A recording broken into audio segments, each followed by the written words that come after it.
wah kamera wartawan, makeup gue bisa kan? Kan kamera wartawan jujur.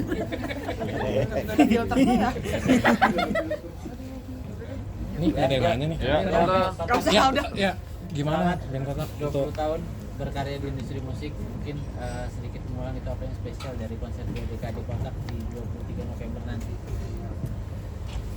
Tanggal 23 November nanti kita akan membuat sebuah konser 2 dekade Kotak di Hall Basket Senayan.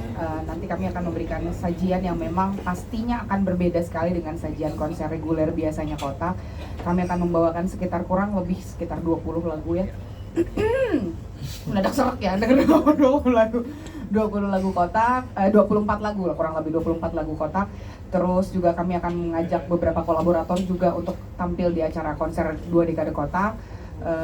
Dari sajian visual, lighting, panggung itu udah pasti berbeda, dan kita sangat excited banget ya untuk bisa tampil nanti di konser 2 dekade Kotak ini. Apakah nanti Tantri nyanyi sambil terbang-terbangan kah, atau mungkin keluar Kayang terbang gitu api kali dari ya. gitarnya Bang Sela kah, atau seperti apa sih? Gimik nanti di atas Ya. panggung. Banget ya. Kalau gimmick, pokoknya keseluruhan konsep-konsep kita ini kita pengen engage.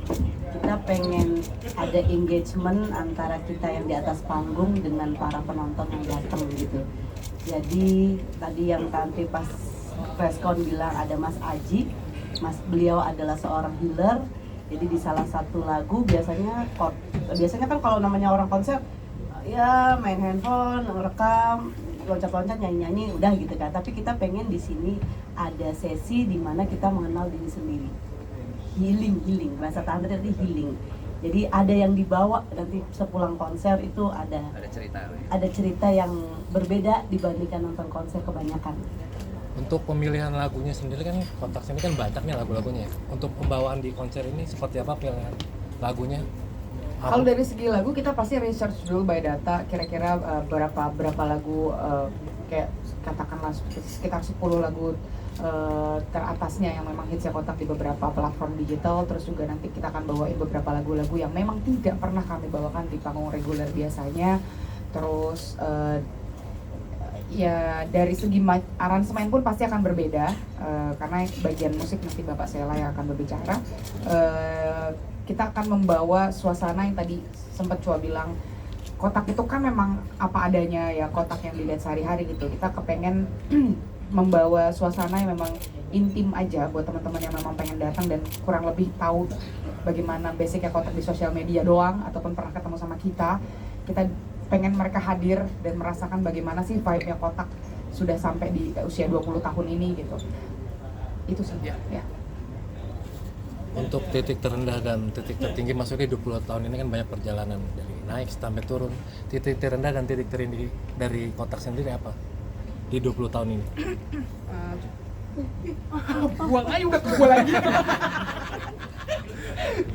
Mikir dulu soalnya.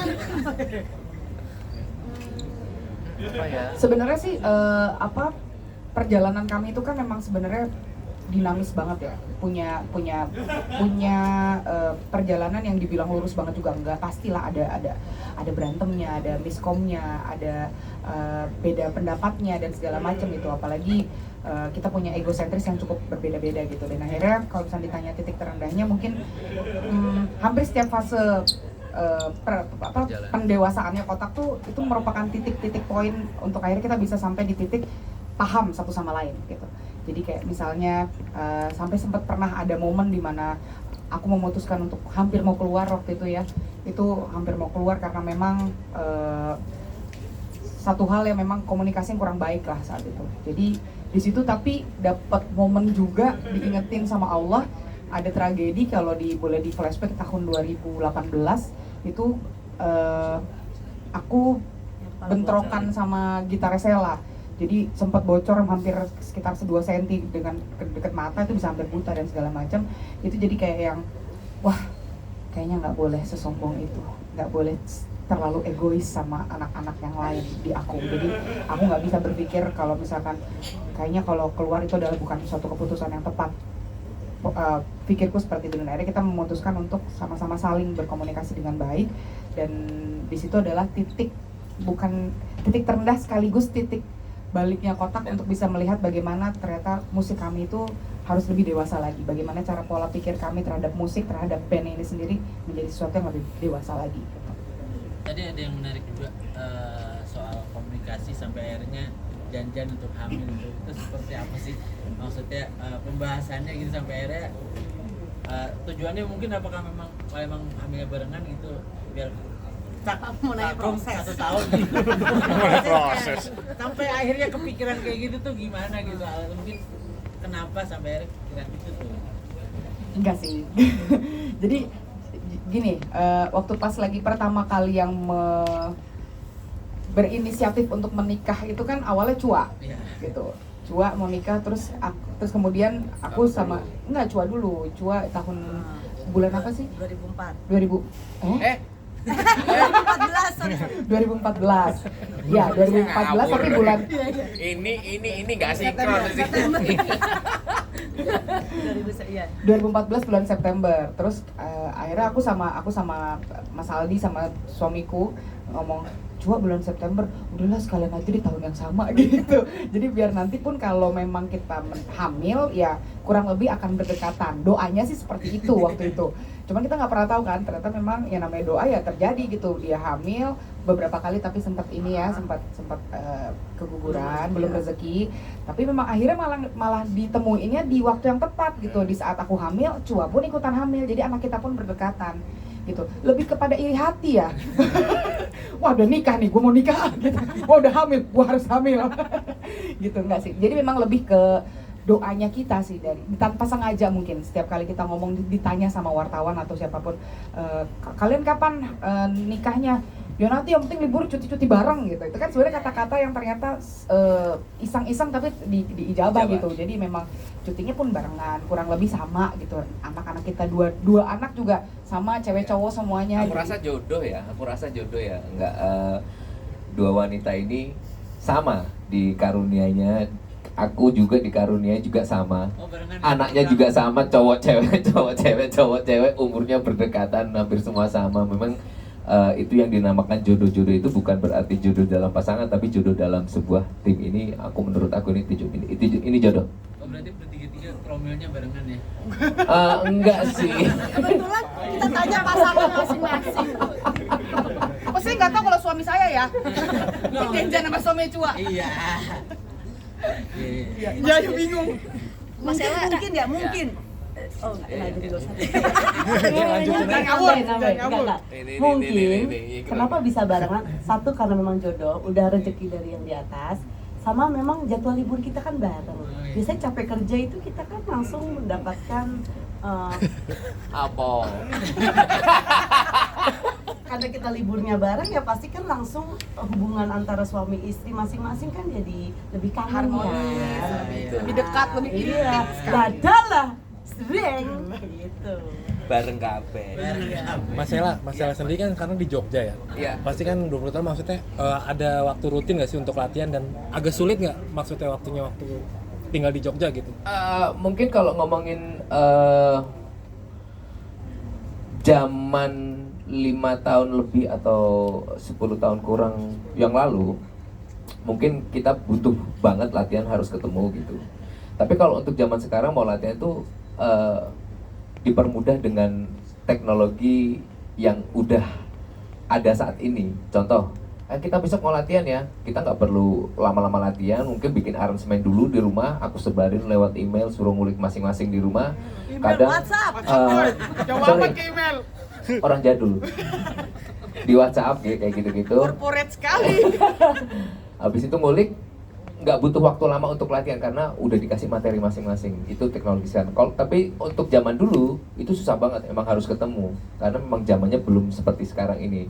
Kalau dari aku ya, nanti semua harus jawab ya Mbak ya. Ngeband untuk keluarga, di sini kita nggak ngomongin keluarga inti. Kalau keluarga inti kita sudah pasti, tapi kan di dalam sebuah kotak ini ada yang namanya tim produksi.